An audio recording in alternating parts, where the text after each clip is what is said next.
Hey guys, and welcome to another episode of a double feature. It's that time of the week again where Derek and I get together and we talk about movies that we've been taking a look at, and we respond to any of your questions or comments that you posted. Okay, Derek, my first question is, in your review, you stated that Batman was a superhero, and I do agree with you that Batman is a superhero, but I want to know why then you think he's the most relatable character in the DC universe. Well, I think relatability is largely to do, first and foremost, with just who you are. For my girls, Batman is not the most relatable person. Superman would be, because they see in him a much closer hero than who they want and who they identify with. I know other people that the most relatable figure would be the Flash. And I know at least one person whose most relatable figure is Aquaman for some bizarre reason. I think for the majority of people, relatability simply comes down to, out of everybody in the DC Universe, Justice League, he's the only one who hasn't gone through gamma radiation, or he's not an alien, he's not a god, he's not from myth. He would be just a mortal man, and for whatever reason, they just latch onto that fact and ignore everything else about him and say, there you go, he's an everyday average schmo. But I never thought about it like that before. I never thought that he's a superhero because he has so much money. In the comic books, there is this sort of fantastical element, if you will, that is associated with the character of Batman. Mm-hmm. Burton took that to heart, I think, in his Batman film. There was sort of a fantastical element to it, whereas Nolan took the very realism approach. Everything is very practical. Everything's very thought out. That being said, though, which do you think portrays the character of Batman better, the more fantastical approach or the more realism approach? Yeah, I find that interesting. I think it depends exactly on what you think Batman is. Not who, but what. If you think Batman is just an everyday man, then I think Nolan's approach is better, and then we have to ignore a bunch of the fantastical elements within the comic books. If we ignore the fantastical elements of the comic books, Batman would never be able to beat Superman in a fist fight. That would be absolutely impossible. But he can. They can match each other blow for blow in the comic book. So I'm going to be interested to see what they do in this upcoming movie. Yeah. But on the other hand, if you think Batman is just a symbol of what somebody could be, then Burton does a much better job with the symbol of Batman than Nolan does. Nolan spends so much time in the movie actually talking about what a symbol is and how to become a symbol that I don't think in Batman Begins Batman ever becomes a symbol. They're just talking about it too much.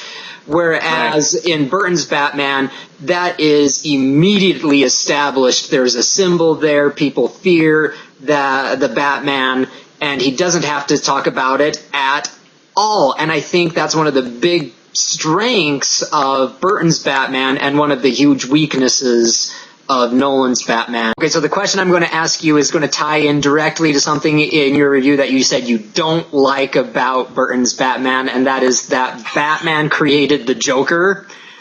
But you do point out that you really like how when they come into Vicky Vale, both Batman and the Joker say the exact same thing, because Burton is trying to show that they're both the same side, they're two sides of the same coin. Whereas I think if they both create each other, that's just firmly cementing that notion in place even more. Why don't you like it that line then is crossed in Burton?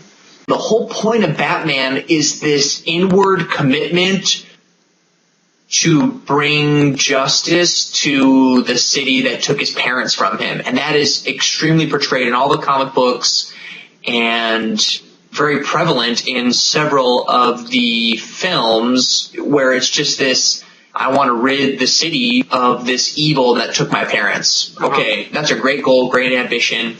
But then once we find out that the Joker killed his parents, it stopped being a film about justice and it became a film about revenge. And he's like, I'm going to kill you, and that's not Batman. Batman doesn't kill people. In fact, that's a big theme in a lot of the comics, that Batman doesn't kill people. He brings them to Arkham, and then somehow they magically break out, which I don't understand how that happens, but that's a conversation for another time, I suppose. Anyways, but yeah, that's the only thing that bothered me so much, is that it then turned into this revenge film and not a justice film like it was the entire movie. Okay. Well, I think if I can rebut that with 2 points. Okay. And these are both coming out from Nolan's film. Bruce Wayne, at the very beginning, before he goes off on his journey, he had every intention of complete and utter revenge on the person who killed his parents. After the guy had been put in jail, after he had served his time, after he was released on parole, after justice was served, he still wanted to kill this guy. And the only thing that stopped him from doing that is somebody did it before him. And so I'm wondering how much we can really buy into this idea that the Bruce Wayne Batman of the Nolan universe wants pure justice if he's still carrying around some of those emotions. Okay. Point number 2. At the very end of the movie, when they're on the subway and Ra's al Ghul is saying, your code says you can't kill, his response is, but I don't have to save you either. And then he flies out of the subway so it can crash and go up and into a big flaming ball. I mean, this is sin of omission, commission. Batman knows that this guy is going to die if he stays on the train. He does nothing to save him. And so in my mind, that is every bit as morally reprehensible as just killing him outright. Oh, touche. Those are definitely valid points. And I think the only one that really gets resolution is the first one, because when Ra's al Ghul says, you have to kill this man to show your commitment to justice, and he doesn't, I think maybe at that point there's a hint that maybe he's learned that he can't seek revenge and that justice and revenge are different things. So that is sort of a step in the right direction, but you're right. By the end, I don't really have an answer for that. You're right. I mean, that's one of those things, again, where Nolan sort of cheated. Yeah, or could we say the reason why he couldn't kill that man, I mean, this is me just playing devil's advocate, is the reason why he can't kill that man is because that man never did anything personal to him, whereas by the end of the movie, he sort of internalizes this idea that Gotham is him. And so when Ra's al Ghul is now destroying Gotham, Batman takes it personally. And so that's why I'm very questioning of Nolan's idea of justice and this will not kill thing. Well, that concludes our episode for today. But for those who are watching, thank you so much. And for those of you who haven't subscribed yet, please subscribe. We want to hear from you. Yes, please subscribe below. And as always, feel free to leave your comments or questions. We'd also love to have you join in on the conversation. And lastly, head over to our website tomorrow so you can check out our reviews for the next films we'll be checking out. Thanks again for joining us, and until next time.